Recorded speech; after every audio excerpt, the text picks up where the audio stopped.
നമുക്ക് രേവതിയുടെ സച്ചിയുടെ ഇന്നത്തെ നല്ലൊരു കഥ കേട്ടാലോ? വീഡിയോ ഇഷ്ടപ്പെടുവാണെങ്കിൽ ഒന്ന് ലൈക്ക് ചെയ്ത് ഹൈപ്പ് ചെയ്യാൻ മറക്കരുതേ. അതോടൊപ്പം തന്നെ ആദ്യമായി കാണുന്നവരാണെങ്കിൽ സബ്സ്ക്രൈബ് ചെയ്യാനും മറക്കരുത് കേട്ടോ. അങ്ങനെ രേവതിക്ക് ഓർഡർ കിട്ടിയെന്നറിഞ്ഞപ്പോൾ ഹേമയ്ക്ക് സഹിച്ചില്ല. ഹേമ പെട്ടെന്ന് മാനേജരോട് പറഞ്ഞു, സാറേ, ഇവൾക്ക് ഈ ഓർഡർ ഒന്നും ചെയ്യാൻ പറ്റില്ല, അതിനുള്ള കഴിവും പ്രാപ്തിയൊന്നും ഇവൾക്കില്ല. അപ്പോഴേക്കും മാനേജർ പറഞ്ഞു, അവൾക്ക് കഴിവും പ്രാപ്തി ഉള്ളതുകൊണ്ടല്ലേ ഹേമ അവൾക്ക് ഓർഡർ കൊടുത്തേ. അത് കേട്ടതും രേവതി ഹേമയൊന്ന് നോക്കി ചിരിക്കുകയാണ്. പിന്നീട് പറഞ്ഞു, അതെ, എനിക്ക് കഴിവും പ്രാപ്തിയില്ലെന്ന് നിങ്ങളോട് ആരാ പറഞ്ഞത്?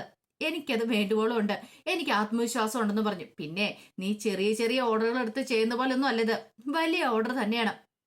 പിന്നെ ഇത്രയും വലിയ ഓർഡർ കിട്ടിയിട്ടുണ്ടോ? നിനക്കത് എങ്ങനെയാ ചെയ്യേണ്ടതെന്ന് പോലും അറിയത്തില്ല. അപ്പോഴേക്കും രേവതി പറഞ്ഞു, ഇങ്ങനെയൊക്കെയല്ലേ നമ്മൾ ഓരോന്നൊക്കെ ചെയ്ത് ചെയ്ത് പഠിച്ചു വരുന്നത്. അല്ലാതെ ആദ്യം തന്നെ നമ്മൾ താഴേക്ക് പോവല്ലോ ചെയ്യുന്നത്. നമ്മൾ ഓരോ ദിവസം ഉയരങ്ങളിലേക്ക് കയറാനല്ലേ ആഗ്രഹിക്കുന്നേ. അപ്പോഴേക്കും മാനേജർ പറഞ്ഞു, ഹേമേ, രേവതിയുടെ ചെറിയ ചെറിയ വർക്കുകളൊക്കെ ഞാൻ മുമ്പ് കണ്ടിട്ടുണ്ട്, അതെല്ലാം എനിക്ക് ഇഷ്ടപ്പെട്ടു. അതുകൊണ്ടാണ് ഈ വലിയ ഓർഡർ രേവതിക്ക് കൊടുത്തത്. പിന്നെ നിങ്ങൾ കഴിഞ്ഞ 10 വർഷമായിട്ട് ഒരേ രീതിയിൽ തന്നെയല്ലേ എല്ലാം ചെയ്തുകൊണ്ടിരിക്കുന്നത്, ഒരേ മോഡലിലാണ് കാര്യങ്ങളൊക്കെ. അതുകൊണ്ടാ എൻ്റെ സാറേ, സാറിന് ഈ വർക്ക് എനിക്ക് തന്നൂടെ? ഇവൾക്ക് കൊടുത്തേക്കുന്ന വർക്ക് ക്യാൻസൽ ചെയ്യാം. അത് പറ്റില്ല ഹേമ, കൊടുത്തു പോയല്ലോ. ഇനിയിപ്പൊ രേവതിക്ക് പറ്റില്ല, രേവതിക്ക് എന്തെങ്കിലും വയ്യായിക വന്നാൽ മാത്രമേ ഈ ഓർഡർ മാറ്റി കൊടുക്കുന്നതിനെ കുറിച്ച് ഞാൻ ചിന്തിക്കുള്ളൂ, അല്ലെങ്കിൽ അവള് തന്നെ ഇത് ചെയ്യൂന്ന് പറഞ്ഞു. അത് കേട്ടത് ഹേമയ്ക്ക് സഹിച്ചില്ല. ഹേമ പറഞ്ഞു, നീ ഈ ഓർഡർ ചെയ്യത്തില്ലടി, വർക്ക് നല്ല രീതിയിൽ ചെയ്യത്തില്ല എന്ന് പറഞ്ഞു. നമുക്ക് നോക്കാം, ഞാനൊരു കാര്യം ഏറ്റെടുത്താ അത് ചെയ്യൂന്നും പറഞ്ഞ് വെല്ലുവിളിക്കുന്ന പോലെ പറഞ്ഞിട്ടാണ് രേവതി ഇറങ്ങിപ്പോയത്. ഹേമയ്ക്ക് ഒട്ടും അങ്ങോട്ട് സഹിച്ചില്ല. പിന്നീട് രേവതി പോയി ഇത്തിരി സമയം കഴിഞ്ഞപ്പോഴത്തേനും ഹേമയും പോവാണ്. അങ്ങനെ വഴിക്ക് വെച്ച് രേവതിയുടെ സ്കൂട്ടി പോകുന്ന കണ്ടപ്പോഴത്തേനും ഡ്രൈവറോട് പറഞ്ഞു, നിർത്ത്, അത് അവളല്ലേ പോകുന്ന പറഞ്ഞു. അങ്ങനെ ഒടുവില് രേവതിയുടെ സ്കൂട്ടിയെ ചേസ് ചെയ്ത് പിടിക്കുകയാണ്. രേവതി പെട്ടെന്നാണെങ്കിൽ കാർ വന്ന് സഡൻ ബ്രേക്ക് ഇട്ട് കഴിഞ്ഞപ്പോഴത്തേനും രേവതി സ്കൂട്ടി വന്ന് വീഴാൻ തുടങ്ങി. നിങ്ങളിത് എന്ത് പരിപാടിയാ കാണിക്കാന്ന് ചോദിച്ചുകൊണ്ട് രേവതി ദേഷ്യപ്പെടുമ്പോഴത്തേനുമാണ് കാർ തുറന്ന് ഹേമ പുറത്തേക്ക് ഇറങ്ങിയത്. ഓ, നിങ്ങളോ എന്ന് ചോദിച്ചു. അപ്പോഴേക്ക് ഹേമ അവിടേക്ക് വന്നു. അതേ സമയത്താണ് അവിടേക്ക് ചന്ദ്രമതിയും ഭാമയും കൂടെ നടന്നു വരുന്നേ.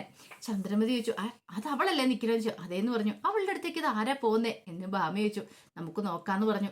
അങ്ങനെ അവിടെ നിന്നിട്ട് അവർക്ക് ശരിക്കും കേൾക്കത്തില്ല. ഇത്തിരിയോടെ അടുത്തേക്ക് പോകാന്ന് പറഞ്ഞിട്ട് ഇത്തിരി അടുത്ത് പോയി മാറി നിൽക്കുകയാണ്. അപ്പോഴേക്കും ഹേമ പറഞ്ഞു, മോളെ, നീ ഈ വർക്ക് വിട്ടേരാ, അതാ നിനക്ക് നല്ലതെന്ന് പറഞ്ഞു. അങ്ങനെ ഈ വർക്ക് ഏറ്റെടുത്തിട്ടുണ്ടെങ്കിൽ വിടാൻ വേണ്ടിയിട്ടല്ലല്ലോ ചേച്ചി ഞാനിത് ഏറ്റെടുത്തേ, ഇത് ചെയ്യാന്നുള്ള ആത്മവിശ്വാസം ഉള്ളതുകൊണ്ട് മാത്രം. എടി മോളെ, നിനക്ക് ഈ ബിസിനസ്സിൽ അത്ര എക്സ്പീരിയൻസും കാര്യങ്ങളൊന്നുമില്ല. പിന്നെ ഇത് ലക്ഷങ്ങളുടെ ബിസിനസ്സാ, അറിയാലോ. അതുകൊണ്ട് ലക്ഷങ്ങളുടെ പൂവൊക്കെ വാങ്ങിക്കേണ്ടി വരും. 10, 100, 1000 ഒക്കെ കൊടുത്ത് പൂ വാങ്ങിക്കുന്ന പോലെയല്ല ലക്ഷങ്ങളുടെ ബിസിനസ് നടത്തുമ്പോൾ. അതിന് കാശിറക്കാൻ വേണ്ടി നിന്റെ കാശുണ്ടോ? ഒറ്റയടിക്ക് ഇറക്കാനായിട്ട് നിന്റെ കാശുണ്ടോ എന്ന് ചോദിച്ചു. ഒരു നിമിഷം രേവതി ഒന്നും വല്ലാതെ. അപ്പോഴേക്ക് ഹേമ പറഞ്ഞു, അതുകൊണ്ടാ പറഞ്ഞേ നിന്നെ കൊണ്ട് ഇത് സാധിക്കില്ലെന്ന്. നീ എനിക്കിത് വിട്ടു തന്നേരെ, ഞാൻ ചെയ്യാം. വേണം നീ ഒരു കാര്യം ചെയ്തോ, എന്റെ കീഴ് വർക്ക് ചെയ്തോ, നിനക്ക് ഇപ്പൊ കിട്ടുന്നേക്കാളും കൂടുതൽ പൈസ കിട്ടുകയും ചെയ്യും. അത് കേട്ടപ്പോ രേവതി പറഞ്ഞു, അങ്ങനെ നിങ്ങളുടെ കീഴിൽ വർക്ക് ചെയ്യാനായിരുന്നെങ്കിൽ എനിക്ക് ഈ ഫീൽഡിലേക്ക് ഇറങ്ങേണ്ട കാര്യം ഉണ്ടായിരുന്നില്ലല്ലോ.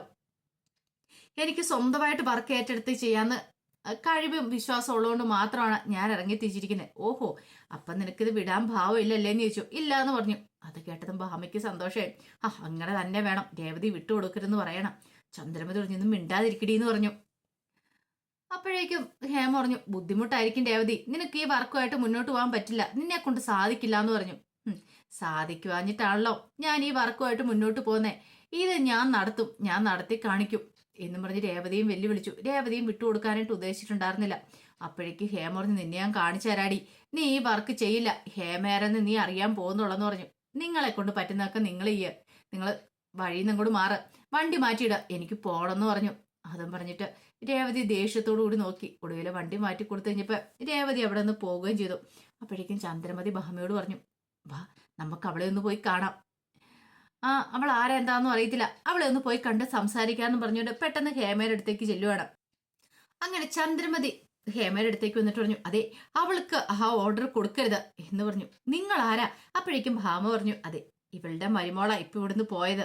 മരുമകളാ, അതെ, പക്ഷെ ഇവൾക്ക് ഇഷ്ടമില്ലെന്നേ, അവൾക്ക് ഓർഡർ ഒന്നും കിട്ടുന്നേ, അതുകൊണ്ടാന്ന് പറഞ്ഞു. ഓ, അപ്പൊ അങ്ങനെയാണല്ലേ. ചന്ദ്രമതി പറഞ്ഞു, അവൾക്ക് മുകളിലൊരു മുറി പണിയാൻ വേണ്ടിയിട്ടാ ഈ പൈസയൊക്കെ സ്വരൂപിച്ച് വെച്ചിട്ട്. അവൾ അങ്ങനെ ഇപ്പൊ മുറി പണിയണ്ട. അത് മാത്രമല്ല, പൈസ കുറച്ച് കൈ കിട്ടിയിട്ടുണ്ടെങ്കിൽ അവൾക്ക് അഹങ്കാരം കുറച്ച് കൂടും. അതുകൊണ്ട് അവൾക്ക് ഈ ഓർഡർ കിട്ടണ്ട. അത് കേട്ടപ്പോൾ ഹേമ പറഞ്ഞു അവൾക്ക് കിട്ടാനൊന്നും പോകുന്നില്ല, എന്ത് ചെയ്യണമെന്ന് എനിക്കറിയാം. ചന്ദ്രമതി പറഞ്ഞു എന്ത് സഹായം വേണം ഞാൻ ചെയ്തു തരാമെന്ന് പറഞ്ഞു. ആണോ? എങ്കിൽ കാര്യങ്ങൾ കുറച്ചുകൂടി എളുപ്പമായി. ശരി. അല്ല, നിങ്ങളെക്കുറിച്ച് അവള് പറയുന്ന ഞാൻ കേട്ടിട്ടുണ്ട്. എന്ത്? നിങ്ങളുടെ കുറ്റം മാത്രമേ പറയാറുള്ളൂ. അവളുടെ കൂടെ ജോലി ചെയ്യുന്നവരൊക്കെ പറഞ്ഞു ഞാൻ കേട്ടിട്ടുണ്ടെന്ന് പറഞ്ഞു. ആണോ? ശരിയാ, അവൾ അതല്ല അതിലപ്പുറം പറയും. ചന്ദ്രമതി അതും കൂടി വിശ്വസിച്ചു. ചന്ദ്രമതിക്ക് ഒന്നുകൂടെ രേവതിയോട് ദേഷ്യമായി. പിന്നീട് ഹേമ പറഞ്ഞു അല്ല നിങ്ങളുടെ ഫോൺ നമ്പർ ഒന്ന് തരുമോ? അതിനെന്താ? അങ്ങനെ ഫോൺ നമ്പർ കൊടുത്തു. ഹേമ ആ ഫോണിലേക്ക് വിളിക്കുകയാണ്. ചന്ദ്രമതി ഇതാണ് നിങ്ങളുടെ നമ്പർ? അതേന്ന് പറഞ്ഞു. സേവ് ചെയ്ത് വെച്ചോ, എന്തേലും ആവശ്യമുണ്ടെങ്കിൽ വിളിക്കാൻ മടിക്കരുതെന്ന് പറഞ്ഞു. ശരിയെന്ന് പറഞ്ഞു. അങ്ങനെ ചന്ദ്രയും ഭാമയും കൂടെ പോയി. ഹേമയ്ക്ക് സന്തോഷമായി. ഇവരെ കുറച്ച് നേരത്തെ പരിചയപ്പെടേണ്ടതായിരുന്നു. അങ്ങനെയായിരുന്നെങ്കിൽ കുറച്ചുകൂടെ കാര്യങ്ങളൊക്കെ ഈസി ആയെന്ന് വിചാരിച്ചു. കുറച്ച് കഴിഞ്ഞപ്പോഴത്തേന് രേവതി സ്ഥിരമായിട്ട് പൂവെടുക്കുന്ന ചേട്ടൻ്റെ അടുത്തേക്ക് എള്ളിയാണ്. എന്നിട്ട് പറഞ്ഞു ചേട്ടാ ആ ഓർഡർ കിട്ടിയിട്ടോ? ആഹാ, കിട്ടിയോ മോളെ? കിട്ടിയേട്ടാ, വലിയ ഓർഡർ കിട്ടിയിരിക്കുന്നേ. ഞാൻ ഇവിടേക്ക് തന്നെ വന്ന് ഇവിടെ നിന്നല്ലേ സ്ഥിരമായിട്ട് പൂവെടുക്കാറുള്ളത്, അതുകൊണ്ടാ ഓർഡർ കിട്ടിയെന്ന് പറഞ്ഞു കഴിഞ്ഞപ്പോൾ എന്നെ കുറെ ആൾക്കാർ വിളിച്ചായിരുന്നു. പക്ഷെ അവർക്കൊന്നും ഞാൻ കൊടുത്തില്ല. ചേട്ടൻ്റെ അടുത്തേക്ക് തന്നെ വന്ന ഇത് ആ ലിസ്റ്റ് ഇതാണ്, ചേട്ടൻ നോക്കി എത്ര പൂവാകും അല്ലെങ്കിൽ എത്ര രൂപയാവുന്നു ഒന്ന് പറയാമെന്ന് ചോദിച്ചു. ഒടുവിൽ അയാൾ നോക്കി എന്നിട്ട് പറഞ്ഞു അതെ ഇത് ഒരു 7 ലക്ഷം രൂപയുടെ പൂവാകും എന്ന് പറഞ്ഞു. മൊത്തം 8.25 ലക്ഷം രൂപയുടെയാണ് വർക്ക് കിട്ടിയിരിക്കുന്നത്. 7 ലക്ഷം രൂപയുടെ പൂവാകൂല്ലേ? അതെ. അല്ല അപ്പം ഞാൻ എത്ര രൂപ അഡ്വാൻസ് പേയ്മെന്റ് ചെയ്യേണ്ടി വരും? ഒരു 5 ലക്ഷം രൂപ തരേണ്ടി വരും. 5 ലക്ഷമോ? അതെ, കാരണം നമ്മൾ അവർക്ക് 5 ലക്ഷം രൂപ അഡ്വാൻസ് കൊടുക്കേണ്ടതായിട്ട് വരും രേവതി. അല്ലാതെ പൂ തരില്ല. കാരണം പൂ കയറ്റി വിട്ട് കഴിഞ്ഞിട്ട് പിന്നെ നമ്മൾ ഓർഡർ ക്യാൻസൽ ആയി പോയിട്ടുണ്ടെങ്കിൽ അവർക്ക് നഷ്ടം സംഭവിക്കുമല്ലോ. അതുകൊണ്ട് നമ്മൾ ഇത്ര രൂപ അഡ്വാൻസ് പേയ്മെന്റ് കൊടുക്കേണ്ടി വരുമെന്ന് പറഞ്ഞു. അല്ല ഒന്ന് വിളിച്ചു പറഞ്ഞ് കുറച്ചൊന്ന് കുറയ്ക്കാൻ പറ്റുമോ? കുറയ്ക്കാൻ പറ്റുമെന്ന് തോന്നില്ല. കാരണം ഇതിനു മുമ്പ് പലർക്കും വേണ്ടി ഇങ്ങനെ വിളിച്ചിട്ടുണ്ട്. പക്ഷെ അപ്പോഴൊന്നും അവര് അഡ്വാൻസ് പേയ്മെന്റിന്റെ കാര്യത്തിൽ കുറവ് വരുത്തിയിട്ടില്ല. ശരിയേട്ടാ, എങ്കിൽ ചേട്ടനത് വെച്ചോ. പിന്നെ ആ പറഞ്ഞ തീയതിക്ക് തന്നെ ഇത്രയും വേണം. അല്ല 2 ദിവസത്തിനുള്ളിൽ അഡ്വാൻസ്, അത് ഞാൻ 2 ദിവസത്തിനുള്ളിൽ തന്നെ അഡ്വാൻസ് പേയ്മെന്റ് തരാമെന്ന് പറഞ്ഞു. രേവതി അവിടെ നിന്ന് ഇറങ്ങുവാണ്. രേവതിക്ക് എങ്ങനെ 5 ലക്ഷം രൂപ ഉണ്ടാക്കണമെന്ന് അറിയത്തില്ല. എന്നാലും പ്രതീക്ഷ കൈവിടാനായിട്ട് രേവതി ഒരുക്കമായിരുന്നില്ല. കുറച്ച് കഴിഞ്ഞപ്പോൾ സച്ചി ഫോൺ ചെയ്തോണ്ടിരിക്കുകയാണ്. സാറേ അത് കൃത്യമായിട്ട് ഞാൻ അടച്ചേക്കാം എന്ന് പറഞ്ഞു. സാറ് ഇങ്ങോട്ടേക്ക് വിളിക്കേണ്ട ആവശ്യമില്ലായിരുന്നു പറഞ്ഞു. അതെ, നാളെ തന്നെ കൊണ്ടുവന്ന് അടയ്ക്കാന്നൊക്കെ പറഞ്ഞു. അപ്പം കാറിന്റെ CCയുടെ കാര്യമാണ്. അങ്ങനെ വിളിച്ച് സംസാരിച്ചുകൊണ്ടിരിക്കുന്ന സമയത്ത് രേവതി അങ്ങോട്ടേക്ക് വരുന്നത്. രേവതി വന്നു കഴിഞ്ഞപ്പോൾ സച്ചി പറഞ്ഞു ആഹാ കുറെ സമയമായല്ലോ, ഞാൻ കരുതുന്നത് നിന്നെ എന്താ കാണാത്തെന്നോ, നല്ല ക്ഷീണമുണ്ടല്ലോ, ഒരു കാര്യം ചെയ്യാം ഞാനൊരു നാരങ്ങാവെള്ളം എടുക്കാന്ന് പറഞ്ഞു. അപ്പോഴേക്കും രേവതി പറഞ്ഞു അതിന്റെ ആവശ്യമൊന്നുമില്ല, എനിക്കിപ്പോൾ നാരങ്ങാവെള്ളം ഒന്നും വേണ്ട സച്ചേട്ടാന്ന് പറഞ്ഞു. വേണ്ടെങ്കിൽ വേണ്ട, ഞാൻ പറഞ്ഞെന്നുള്ളൂ. അത് പിന്നെ സച്ചേട്ടാ എനിക്കൊരു ഓർഡർ കിട്ടിയിട്ടുണ്ടെന്ന് പറഞ്ഞു. ഓർഡറോ? അതെ, മണ്ഡപത്തിന്റെ ഒരു ഓർഡർ കിട്ടിയിട്ടുണ്ട്. ഇത്തിരി വലിയ ഓർഡറാന്ന് പറഞ്ഞു. അത് കൊള്ളാലോ, ഒരു 8.25 ലക്ഷത്തിന്റെ. ആഹാ, കോളടിച്ചല്ലോ എന്ന് പറഞ്ഞു. അത് കേട്ടപ്പോൾ രേവതി പറഞ്ഞു അതെ, പൂ മേടിക്കാനായിട്ട് ഒരു 7 ലക്ഷം രൂപയാവും. പിന്നെ ഒരു 1 ലക്ഷം രൂപ എല്ലാം കഴിഞ്ഞ് ലാഭം കിട്ടുമായിരിക്കും എന്ന് പറഞ്ഞു. 1 ലക്ഷം രൂപ ലാഭം കിട്ടുവാണെങ്കിൽ നമുക്ക് മുറി പണിയാനായിട്ട് അത് ഉപയോഗിക്കാമല്ലോ എന്ന് പറഞ്ഞു. സച്ചിക്ക് സന്തോഷമായി. അപ്പോഴേക്കും രേവതി പറഞ്ഞു ഒരു പ്രശ്നമുണ്ട് സച്ചിയേട്ടാ. എന്താ? പൂവിന് അഡ്വാൻസ് നമ്മൾ ഒരു 5 ലക്ഷം രൂപ കൊടുക്കേണ്ടി വരും. 5 ലക്ഷമോ? അതെ. അല്ല നമ്മുടെ കയ്യിൽ എത്രയുണ്ട്? അത് ബാങ്കിലും വീട്ടിരിക്കുന്ന എല്ലാം കൂടെ നോക്കിയിട്ടുണ്ടെങ്കിൽ ഒരു 2 ലക്ഷം രൂപയുള്ളെന്ന് പറഞ്ഞു.